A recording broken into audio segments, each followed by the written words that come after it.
పాయకరావుపేట ఎస్ఆర్జీజే ప్రభుత్వ జూనియర్ కళాశాల మంగవరం రోడ్లోని ప్రభుత్వ బాలికల పాఠశాలల్ని ఆకస్మికంగా తనిఖీ చేసిన హోంమంత్రి వంగలపూడి అనిత.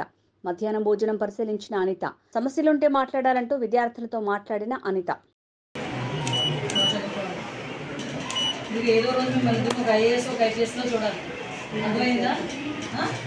డాక్టర్లు ఇంజనీర్లు కాదు, కొట్టే గోల్ అక్కడ కొట్టాలి.